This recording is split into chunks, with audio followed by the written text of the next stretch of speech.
Penjelasan. Untuk keadaan apapun, bayi dan balita tidak diperbolehkan dibawa ke rumah sakit di luar kepentingan medis sendiri. Itulah sebabnya Baby Al tak bisa dijemput dan harus tetap terjaga di dalam rumah bersama Henny. Rinjani harus memompa ASI-nya agar ia bisa tetap memberi ASI eksklusif walaupun terpisah dari si buah hati. Biar bapak yang antarkan, Nak Julian tetap di sini temenin Rin. Besok pagi bapak akan kembali ke sini, kata Harun dan memastikan kalau ASI yang ia bawa tetap terjaga steril di dalam 2 buah botol kaca yang ia masukkan lagi ke sebuah cool bag.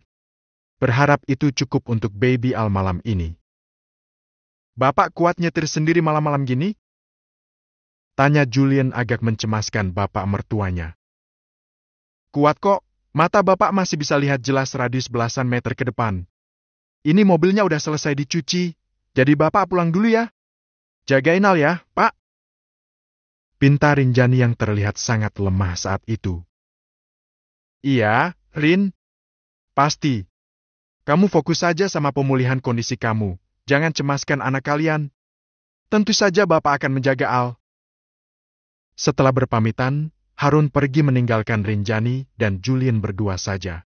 Masih ada beberapa kantung darah yang harus ditransfer ke tubuh Rin. Sejenak diam, tak ada satu pun yang mau memulai untuk bicara.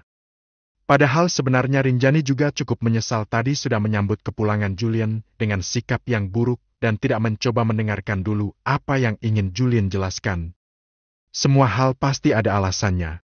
Benar kata Rani, aku harusnya nggak langsung percaya sama si Anita. Udah jelas-jelas kalau dia itu mengharapkan hubunganku sama Mas JP hancur, pikir Rinjani dan hatinya pun mulai melunak lagi. Mas! Rin! Dan di detik yang sama, mereka sama-sama saling memanggil. Akhirnya mereka bersuara, dan suara mereka beradu di waktu yang sama. Mereka malah diam lagi lalu saling berpandang untuk beberapa detik lamanya. Ya udah kamu dulu, kata Rinjani mengalah untuk membiarkan Julian mengutarakan maksudnya lebih dulu. Baiklah. Julian sejenak diam dan menghela nafas cukup dalam lalu mengembuskannya secara perlahan. Aku nyesel karena menyembunyikan kiriman video itu dari kamu. Aku juga nyesel karena nggak cerita ke kamu soal kejadian di pesta Ahsan malam itu.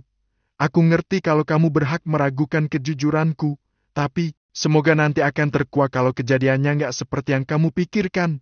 Aku juga sekarang masih agak blank dan nggak tahu harus mulai dari mana buat mulai menjelaskannya lagi. Julian mengungkapkan apa yang ada di dalam hatinya dan Rinjani mendengarkannya. Dan kamu masih nggak bisa menjelaskan kronologi pelukan itu? Jadi aku harus mendengarkan penjelasan orang lain? Tanya Rinjani dengan raut muka agak kecewa. Rinjani kira Julian ingin menjelaskan, tapi Julian malah terlihat pasrah saja. Aku pikir kamu nggak mau mendengarkan penjelasanku, Rin. Sekarang aku mau dengar. Julian pun sedikit lega. Walau masih bersikap dingin, tapi ternyata sekarang Rinjani sudah mau mendengarkan penjelasannya. Oke, makasih akhirnya kamu mau dengar. Aku harap masih ada kepercayaan yang tersisa buat aku. Aku mau dengar dulu penjelasan kamu. Julian sudah siap memulai dan beberapa saat mencoba mengingat adegan per adegan yang terjadi di malam itu. Aku datang ke pesta itu, gak ada rencana lain selain menemui Ahsan dan istrinya terus langsung pulang lagi ke rumah sakit. Tapi sebelum bertemu Ahsan, aku ketemu Ruby, dia nyapa aku dan aku balas sapaannya. Gak mungkin kan aku mengabaikan anak gak berdosa cuma karena kita ada problem sama orang tuanya? Di titik itu aku ketemu sama Farhana, dan aku sama sekali gak menyapa dia. Ya udah, habis itu aku langsung nyamperin Ahsan, ngucapin selamat dan istrinya Ahsan sempat nanya-nanya soal kamu, dia juga titip salam buat kamu. Rinjani setia mendengarkan. Ceritanya masuk akal dan tidak ada karangan yang terdeteksi. Rinjani yakin kalau memang seperti itulah yang terjadi. Selesai ngobrol sama kedua mempelai, aku pamit dan pulang. Nggak ketemu sama siapapun, aku juga nggak tahu kalau di pesta itu ada Anita. Sama sekali nggak tahu. Sialnya, walaupun aku pulang cepat, kesalahpahaman itu datang, tanpa ada interaksi apapun sebelumnya. Dia nyusul dan meluk aku secara tiba-tiba. persis dengan yang kamu lihat di video itu. Julian melanjutkan ceritanya, sama persis dengan apa yang sebenarnya terjadi. Cukup masuk akal dan sama seperti dugaan Rani. Dia ngomong, tapi aku lupa dia ngomong apa aja. Selebihnya aku nggak peduli dengan apapun yang dia bilang. Habis itu aku berusaha lepas berharap tanpa terkesan kasar karena walaupun aku benci, aku nggak mau melakukan kekerasan fisik sama perempuan. Udah, intinya kayak gitu. Harusnya kamu tahu malam itu juga, sebelum Anita sempat menebar racun ke pikiran kamu. Tapi aku cuma punya satu pertimbangan waktu itu. Aku takut kamu kepikiran. Aku nggak ada maksud lain selain itu. Aku yakin gimana marahnya kamu andai kamu tahu itu. Andai kamu lihat videonya. Tapi aku akui, memang disitulah letak kesalahannya. Harusnya aku membicarakannya sama kamu. Baik atau buruk, manis atau pahit. Julian sudah menuntaskan penjelasannya. Rinjani menyimak sambil membayangkan bagaimana Farhana mencoba menggoda suaminya. Walaupun mengingat bagaimana pelukan itu terjadi, tiba-tiba hati Rinjani terasa sesak. Sungguh tak rela si mantan dengan mudahnya memeluk suaminya. Sungguh hati Rinjani masih tak rela. Maafin aku, Rin, aku benar-benar menyesal. Dan, aku udah bikin kamu mengalami kejadian ini. Aku benar-benar nyesel. Ucap Julian dan suara mulai merendah sambil menahan sesak di dada. Rinjani melihat mata Julian berkaca-kaca, tersirat rasa sesal yang mendalam. Rasa bersalah itu semakin terasa menyiksa ketika Julian melihat Rinjani berlumur darah beberapa saat sebelum dilarikan ke rumah sakit. Julian agak berpaling lalu mengusap setitik air mata yang membasahi ujung mata dengan jemarinya. Julian menangis untuk hal itu. Dia memang agak lemah di saat-saat seperti ini. Rinjani malah ikut merasa bersalah karena sudah membuat suaminya berkubang dalam rasa bersalah seperti itu. Ya ampun, aku udah bikin Mas JP nangis nyesel kayak gini. Batinnya dan ada rasa ingin memeluk dan menenangkan Julian dalam peluknya. Tapi Rinjani tak bisa bergerak bebas saat ini. Maafin aku juga, ucap Rinjani kemudian. Rinjani menyesal sudah membuat Julian terjebak di dalam situasi yang sulit kala itu. Julian tak menyangka Rinjani juga meminta maaf padanya. Padahal beberapa saat lalu Rinjani sangat marah dan bersikap dingin padanya. Kalau aja aku nggak maksa kamu buat pergi ke pesta itu, mungkin semuanya nggak akan pernah terjadi. Perempuan gatal itu nggak akan punya kesempatan buat memeluk kamu. Jelas Rinjani. Julian lega akhirnya Rinjani mengerti dan sudah membuka hati. Sini, Mas, dekatin aku. Pinta Rinjani lalu mengulurkan tangannya yang tidak tertancap selang infus. Julian maju selangkah dan menjadi lebih dekat pada Rinjani. Mereka saling menautkan jari-jari mereka dan meleburkan rasa curiga yang sempat tercipta di antara mereka. Hampir aja kita kalah sama kesalahpahaman yang mereka buat. Harusnya aku bisa tahu sejak awal kalau ini emang yang paling diinginkan sama mereka. Mereka sengaja bikin situasi panas di antara kita. Mereka senang kalau kita tercerai-berai. Harusnya aku percaya sama kamu aja. Aku juga harusnya dengerin apa kata Rani. Orang-orang terdekat nggak mungkin akan mengkhianati aku. Ungkap Rinjani. Julian sudah kehabisan kata dan dia hanya bisa menukas Rinjani dengan anggukan dan seulas senyum bahagia. Ngomong-ngomong soal Rani, Julian ingat kalau beberapa saat yang lalu Rani meminta nomor Jemaima untuk mencari info keberadaan Anita. Bagaimana dengan kabar Rani sekarang ya? Oh ya, tadi Rani minta nomor Jemaima, katanya mau nyariin Anita. Aku nggak tahu Rani udah sampai mana sekarang. Kata Julian lalu mencari ponsel yang tadi ia simpan sembarang dan ternyata tergeletak begitu saja di sofa tunggu. Rani? Waduh, nekat banget dia. Ngapain nyari-nyari itu orangnya? Coba telepon, Mas. Aku mau ngobrol sama Rani. Oke, bentar. Julian menghubungi nomor Rani dan menyerahkan ponselnya pada Rinjani, entah bagaimana posisi Rani saat ini.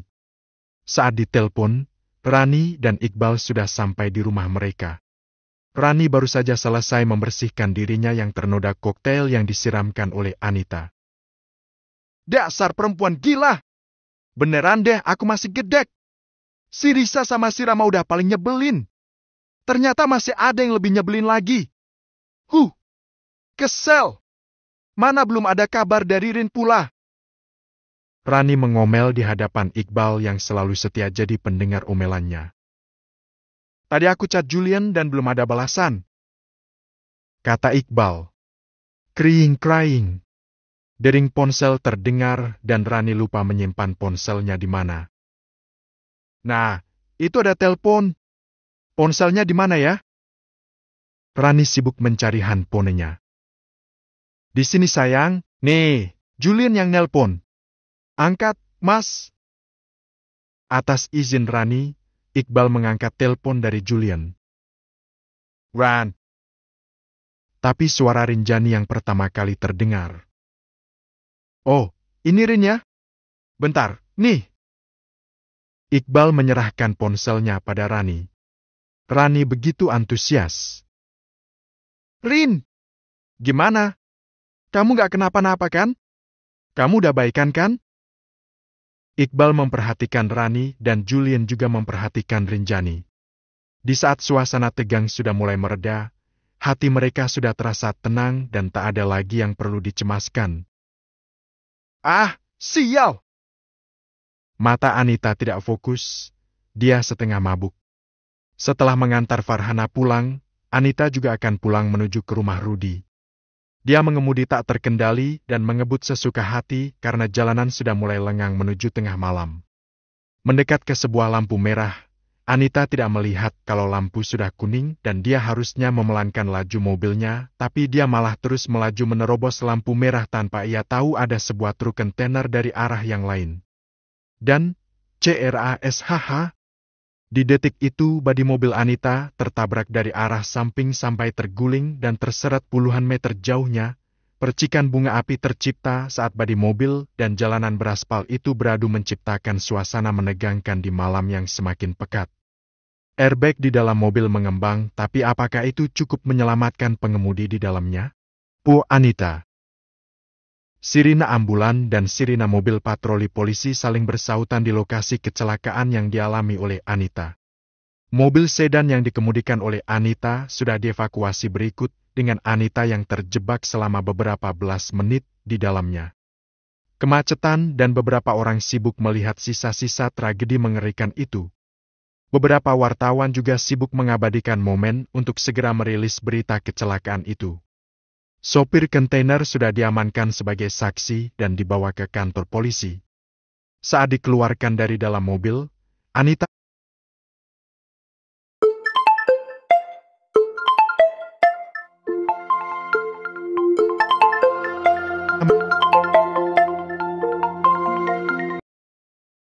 bergerak dan tidak sadarkan diri. Sepertinya ada cedera dengan tulang lehernya sehingga sebelum dievakuasi ke rumah sakit, tim medis memasang cervical collar atau penyangga pada lehernya.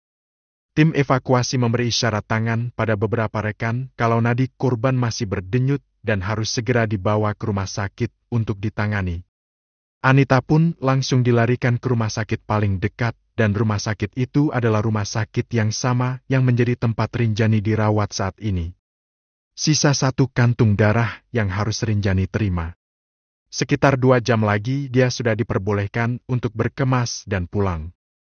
Pagi ini, Rudi juga baru mendapat kabar kalau menantunya masuk rumah sakit, berbarengan dengan kabar kecelakaan Anita tengah malam tadi. Rin, maafkan Papa ya. Sungguh Papa nggak tahu kalau ternyata Anita nggak benar-benar minta maaf sama kamu. Ucap Rudi. Rinjani sama sekali tak menyalahkan Rudi, yang salah adalah Anita. Hanya itu yang ada di pikiran Rinjani saat ini. Papa nggak usah minta maaf. Ini semua bukan salah Papa. Rinjani menyahut, sekarang sudah mulai ada rona di wajahnya, tidak pucat seperti semalam. Tapi dia udah bikin kamu down. Papa tahu kok. Dia memang sulit untuk dinasehati. Dia selalu melakukan apapun sesuka hatinya, apapun yang menurut dia menyenangkan, tanpa mempertimbangkan perasaan siapapun. Biarin aja lah, Pah. Seenggaknya aku udah tahu sifatnya, aku juga sekarang udah tahu bagaimana harus menyikapinya. Rudy merasa lega. Julian juga. Rinjani menunjukkan perkembangan yang baik. Dia sudah mulai membuka pikiran dan akan menyaring apapun yang dikatakan oleh Anita. Dan sekarang, Anita sedang kritis. Sejak semalam, dia belum memberikan respon apapun, masih dinyatakan koma. Ucap Rudy tanpa menjelaskan apa yang terjadi sebenarnya. Mendengar hal itu, Rinjani dan Julian kompak merasa kaget. Apa yang dimaksud oleh Rudy? Kritis kenapa, Pah? Tanya Rinjani begitu penasaran. Julian juga penasaran ingin tahu, tapi pertanyaannya sudah terwakili oleh Rinjani. Papa juga baru dihubungi subuh tadi. Anita mengalami kecelakaan dengan truk kontainer di lampu merah Serayu. Papa belum tahu pasti kronologinya. Janu sedang mencari informasinya ke pihak kepolisian. Dan tadi Papa sudah menerima keterangan dari tim dokter, kalau Anita mengalami cedera parah pada bagian kepala dan tulang punggungnya, itu pun terselamatkan oleh airbag yang mengembang di detik yang tepat. Kalau saja tidak ada airbag, bisa dipastikan Anita akan tewas di tempat kejadian. Rudy menjelaskan secara detail sementara Rinjani dan Julian menyimak dengan perasaan tak menentu. Baru saja Rinjani mengalami tekanan batin karena Anita. Dan sekarang Anita sedang berjuang melewati masa kritis karena kecelakaan yang mengerikan. Bukan karena Rinjani benci, serta-merta Rinjani senang dengan kabar kecelakaan itu. Rinjani justru merasa kaget dan tercipta rasa prihatin di dalam hati kendati pun Anita sudah membuat hati dan jiwanya terluka. Apa, Mbak Anita ada di rumah sakit ini juga, Pah? Tanya Rinjani masih menunjukkan kecemasan yang cukup mendalam. Iya, Rin. Dia kebetulan dilarikan ke rumah sakit ini karena ini adalah rumah sakit yang paling mudah dijangkau dari lokasi kejadian. Dan masih koma? Ya, itu informasi terakhir yang Papa dapat dari tim dokter yang menanganinya. Rinjani melirik ke arah Julian. Rinjani melihat Julian tertegun dan terdiam. Julian mungkin benci pada Anita karena sudah menimbulkan kegaduhan sampai membuat istrinya pendarahan. Tapi rasa empati timbul begitu saja karena bagaimanapun juga Anita adalah teman sekaligus saudara sepupunya. Kita bantu doa saja, semoga dia bisa melewati masa kritisnya. Seburuk apapun sikapnya, kita harus tetap memberikan doa, sambil berharap kalau kejadian ini akan membuat dia sadar akan semua kekeliruan yang sudah ia perbuat. Rudy berusaha untuk tetap bersikap netral sebagai orang tua. Iya, Pah. Aku doakan semoga Mbak Anita selamat. Terima kasih, Rin. Papa tahu kalau kamu memiliki hati yang luas. Terima kasih ya. Sama-sama, Pah. Oh iya, bagaimana dengan Al? Siapa yang menjaga Al? Tanya Rudy mulai mencemaskan cucunya. Baby Al dijaga sama Biheni. Dia nggak boleh dibawa ke sini, tapi dia tetap mendapat asupan ASI kok. Jawab Rinjani. Syukurlah. Apa kamu nggak perlu suster pengasuh, Rin? Kalau butuh, Papa akan carikan yang terbaik buat membantu kamu mengurus Al nanti. Nggak usah, Pah. Aku mau mengurus baby Al dengan tanganku sendiri, dengan bantuan Mas Julian dan Biheni juga. Dan tentunya dengan dukungan moral dari Papa dan Bapak. Rudy senang sekali mendengarnya. Alasan Rinjani menolak tawaran suster pengasuh sangatlah baik. Rinjani tampaknya ingin melihat tumbuh kembang putranya sehingga tak ingin dibantu oleh suster pengasuh. Ya udah kalau kamu maunya begitu, Rin. Update kondisi Anita. Orang tuanya terus menelpon dari tadi, pasti mereka sangat mencemaskan Anita. Iya, Pah. Kalau ada kabar apa-apa, kabari kami ya. Pinta Rinjani. Iya, nanti Papa kabari. Rudy bersiap untuk beranjak. Tapi sebelum beranjak, Rudy berpesan pada Julian. Jul, jaga istrimu ya. Jangan tinggalkan Rin sendiri. Mungkin Rin butuh sesuatu. Kamu harus sigap melayaninya. Rinjani merasa hangat. Rudy begitu perhatian dan pengertian. Seolah tahu sekali apa yang diinginkan dan apa yang dibutuhkan oleh Rinjani. Iya, Pah. Julian menjawab singkat saja. Setelahnya, Rudy pergi dari ruangan menantunya dan akan standby lagi untuk kondisi terbaru Anita. Kecelakaan sama truk kontainer. Aku ngeri banget ngebayanginnya. Rinjani terlihat ngeri dan gelisah. Mungkin dia nyetir dalam keadaan mabuk. Berkat Julian yang merasa tak aneh dengan hal itu. Aku menyayangkan sih, perempuan seperti Mbak Anita sepertinya sudah jadi seorang alkoholik. Satu hal yang cukup awam buat kita, mungkin biasa buat dia. Tapi aku berharap dia selamat. Biar kita bisa membebaskan dendam yang tertinggal di antara kita berdua. Harap Rinjani. Cedera di kepala sama cedera syaraf tulang belakang sangat fatal. Kalaupun selamat dari maut, besar kemungkinan akan cedera parah dan mengalami kelumpuhan. Ucap Julian terlihat pesimis. Bukan karena Julian benci, tapi kebanyakan kasus kecelakaan yang parah memang menimbulkan efek luar biasa bagi korbannya. Serem sih ngebayanginnya.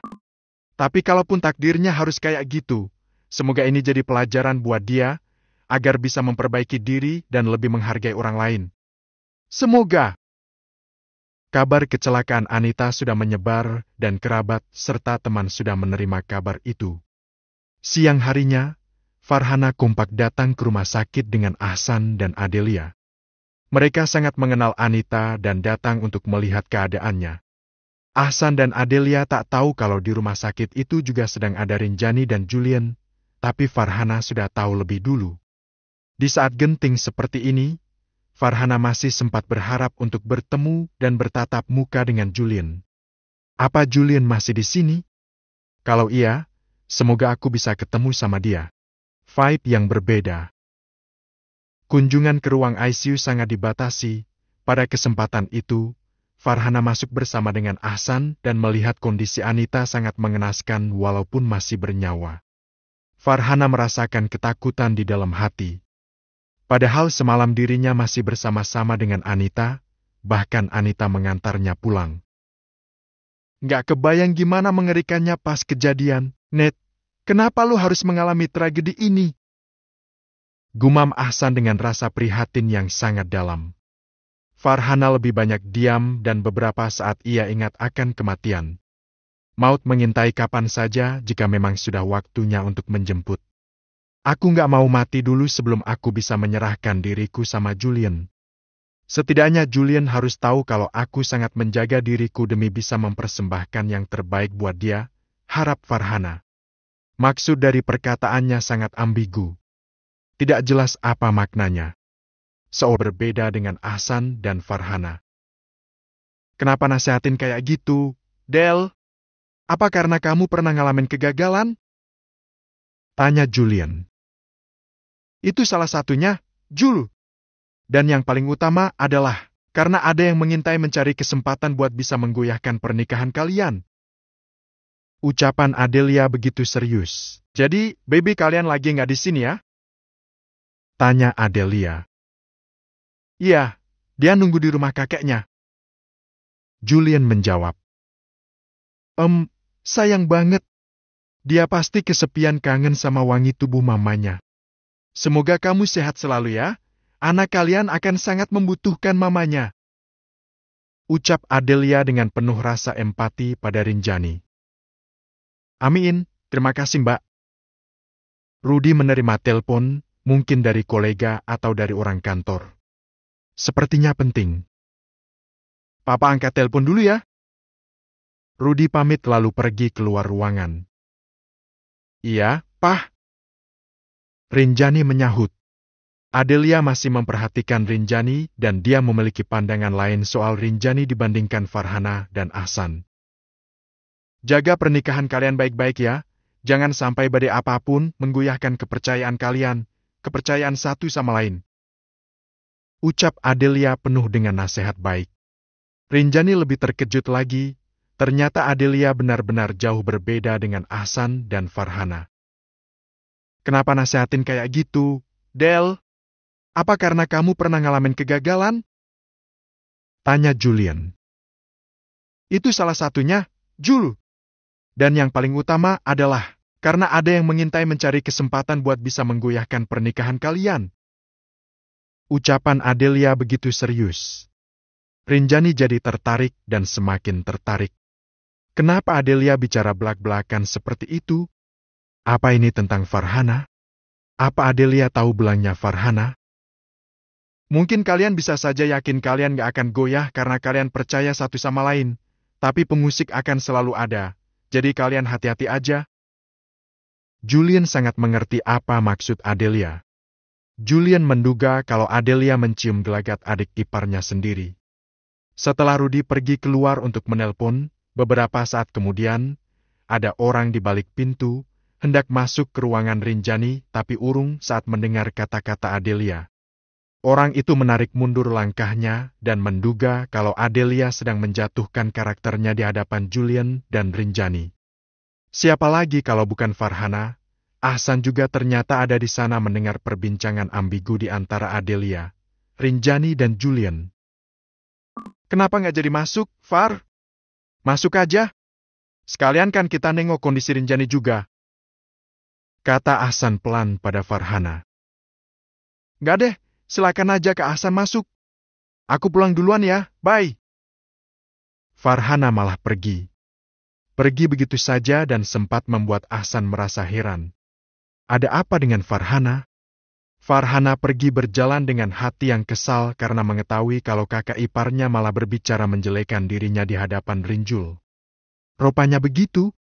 Jadi kamu menganggap aku sebagai pengusik dan mengatakan itu langsung pada Julian? Hah? Kamu adalah kakak ipar pengkhianat. Kompak memberi kenyamanan. Rinjani tidak menyempatkan diri menengok Anita karena Anita memang belum sadar. Rinjani hanya ingin segera pulang dan memeluk anaknya. Tak ingin istrinya kenapa-napa lagi. Sesampainya di depan rumah Harun, Julian tak membiarkan Rinjani menapakkan kakinya. Ia sigap keluar dari mobil dan menggendong istrinya tanpa merasa terbebani sama sekali. Udah deh, Mas. Di sini aja, nanti biar Biheni yang bawa baby Al ke sini. Kata Rinjani saat sampai di ruang utama rumah. Gak mau langsung ke kamar? Tanya Julian. Di sini aja, kasihan lo tenaga kamu udah kekuras. Belum lagi semalam begadang jagain aku. Kata Rinjani. Gak apa-apa kok, mau langsung ke atas juga gak apa-apa. Aku mah kuat. Ya percaya, tapi aku duduk sini aja dulu. Ya udah. Karena Rinjani maunya duduk di ruang tamu, Julian pun tak memaksa dan membawa Rinjani ke sana. Harun menepuk-nepuk sofa yang akan diduduki oleh putrinya untuk memastikan tak ada debu dan barang apapun yang akan membuatnya tidak nyaman. Kamu mau makan apa? Bapak mau keluar nih. Sekalian beliin buat kamu sama buat nak Julian. Henny nggak sempat masak soalnya. Kata Harun begitu hektik. Bapak duduk aja, kalau belum pada makan, biar saya aja yang keluar buat beli makan siang. Kata Julian. Kamu udah pasti capek, nak. Bapak tahu, semalaman kamu jagain Rin, belum lagi kemarin kamu baru selesai bertanding. Kamu istirahat aja, biar bapak yang beli. Duduklah. Harun dan Julian memang selalu saling pengertian. Selain itu, mereka juga selalu kompak memberikan kenyamanan untuk Rinjani.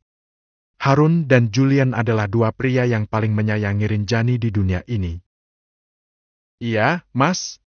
Aku tahu kamu capek banget, sini duduk aja. Pak, aku mau nasi Reims di warung makan Bu Maryam ya. Pinta Rinjani pada Harun. Julian pun duduk kalau memang harusnya begitu. Iya, Bapak tahu, pasti sama ayam serundeng kan? Ya, Bapak masih tahu nasi Reims favoritku. Mana mungkin Bapak lupa, Rin. Kalau nak Julian, mau makan apa? Apa mau disamakan dengan Rin? Julian malah sungkan. Bagaimanapun dia merasa tak enak dibelikan makan oleh bapak mertuanya sendiri. Jangan sungkan gitu, Mas. Bapak kan bapak kamu juga. Goda Rinjani. Iya deh, samain aja, Pak. Akhirnya Julian sudah memutuskan. Oke. Bapak pergi dulu ya. Coba kamu panggil aja Henny. Mungkin dia ketiduran sambil jagain Al. Soalnya semalaman Al nangis terus, mungkin memang belum bisa terpisah jauh dari kamu, Rin. Ancih, sayang banget. Aku juga keinget terus semalaman. Biar aku aja yang bawa Baby Al ke sini ya, kata Julian dengan sigap. Ya udah, Mas. Maaf ya, tolong panggilin, takutnya Biheni emang ketiduran. Tinggal Rinjani sendirian di ruang tamu. Harun pergi untuk membeli makan siang, sementara Julian pergi ke lantai atas, tepatnya ke kamar Rinjani untuk membawa Baby Al ke pelukan ibunya. Hari-hari berlalu, Julian dan Rinjani selamat dari badai pertengkaran yang disebabkan oleh kesalahpahaman yang diciptakan oleh Anita dan Farhana. Awalnya memang hampir tercipta kemelut, nyaris saja Julian dan Rinjani terjebak di dalamnya. Tapi, setelah saling bicara dan saling mendengar, akhirnya mereka menemukan titik untuk saling percaya kembali. Anita belum memberikan respon, dengan alat bantu dia masih bisa bertahan di ambang batas hidup dan mati. Rudy, Jemima dan Janulah yang bergantian menungguinya. Sementara orang tua Anita belum bisa pulang ke Jakarta karena beberapa kendala. Sebagai teman, Farhana juga selang sehari datang untuk menjenguk. Hari ini Farhana datang lagi bersama Adelia yang kebetulan sedang senggang. Setelah selesai menjenguk kondisi Anita, Farhana dan Adelia duduk menepi ke sebuah kafe untuk makan siang. Mereka terlihat akrab padahal keduanya sama-sama menyimpan sentimen di dalam hati masing-masing mereka. Adelia masih menganggap Farhana sebagai orang yang obsesif dan sungguh Adelia ilfil dengan hal itu, sementara Farhana menganggap Adelia sebagai kakak ipar pengkhianat karena bersikap baik dan pro pada hubungan Julian dan Rinjani. Aku nggak yakin, tapi kayaknya Anita nggak akan bertahan lebih lama lagi, ucap Adelia dengan raut wajah penuh rasa prihatin. Kalaupun selamat udah nggak akan bisa sempurna lagi. Kemarin Om Rudy bilang, ada banyak jaringan syaraf yang rusak di bagian kepala sama di bagian tulang belakang. Besar kemungkinan, kalaupun Anita sadar, nanti ia akan tersadar sebagai seseorang yang mengalami kelumpuhan. Jelas Farhana. Dia juga prihatin, apalagi Anita adalah teman dekatnya. Tak tahu pasti, yang aku tahu aku sama dia cuma menghabiskan segelas koktail, udah, itu aja. Aku nggak tahu pasti sih. Adelia cukup mengenal Anita dan dia memang wanita yang cukup nakal sejak di zaman sekolah dulu. Hidup di luar negeri dengan gaya hidup yang bebas, membuat Anita semakin leluasa menikmati hal-hal yang masih dianggap tabu di tengah-tengah masyarakat sini. Yang aku tahu, malam sebelumnya, Anita bersih tegang sama Julian dan istrinya juga. Dia cerita sih, katanya nggak nyaman dengan sikap istrinya Julian. Kayak sok berkuasa dan sok posesif gitu. Ucap Farhana malah membeberkan fakta yang sedikit memojokkan Julian dan Rinjani. Maksudnya gimana? Kalau posesif, kayaknya bukan gitu maksudnya deh. Yang namanya istri ke suami, ya wajarlah ya kalau misalnya bersikap lebih protektif, masalahnya apa? Kenapa Anita mempermasalahkan itu? Farhana mulai kesal lagi dengan Adelia. Adelia dengan jelas menunjukkan sikap pro terhadap Rinjani. Padahal Farhana sedang mencoba membangun image buruk tentang Rinjani. Dan, sok berkuasa tuh kayak gimana sih? Rinjani kan menantunya Om Rudy, ya sah-sah aja kalau dia merasa rumah Om Rudy sebagai rumahnya juga. Apalagi Om Rudy tuh kelihatan sayang banget sama Rinjani. Ucapan Adelia membuat Farhana merasa semakin panas. Dia kesal. Harusnya dia memiliki kakak ipar yang membela. Tapi saat ini Adelia justru sangat condong kepada Rinjani. Ada apa dengan kamu, Far? Apa kamu sedang mencari pembelaan dariku? Oh, tidak bisa. Yang salah tetap salah. Aku adalah orang anti pelakor. Andai kamu punya niat buruk itu untuk mengusik rumah tangga orang lain, aku akan ikut memerangi kamu. Ingat itu, Farhana. Batin Adelia sambil membaca gestur Farhana. Walau hanya diam saja, tapi Adelia seakan bisa membaca kalau saat ini Farhana sangat tidak nyaman. Dukungan Adelia untuk Rinjani membuat Farhana merasa sangat tersisihkan. Ini udah jam pulang sekolah, kita cabut yuk, jemput Abi sama Ruby ke sekolah. Ajak Adelia bersikap sebiasa mungkin walau ia tahu Farhana sedang merasa kesal padanya. Oke. Setujui Farhana. Walau terlihat akrab, tapi sebenarnya kedua wanita cantik itu menyimpan rasa tidak respect. Adelia dengan alasannya, dan Farhana juga dengan alasannya sendiri. Sepulang jemput, aku mau ke baby shop buat nyari kado. Kata Adelia membuat rencana. Kado buat siapa, Kak? Buat anaknya Julian. Ide bagus. Farhana setuju dengan hal itu. Dia pun akan melakukan hal yang sama dengan Adelia. Oh ya udah, aku juga mau sekalian beliin kado buat anaknya Julian. Oke. Mereka beranjak. Adelia tersenyum sinis. Dia tahu pasti Farhana memiliki maksud lain, selain memberi kado pada anaknya Julian. Tapi Adelia hanya menanggapinya dengan senyum dan dia yakin kalau upaya Farhana akan sia-sia. Percuma aja kamu berusaha, Far. Julian sudah mendapatkan yang jauh lebih baik dari kamu. Jauh banget. Batin Adelia. Papa siaga. Serius, Mam?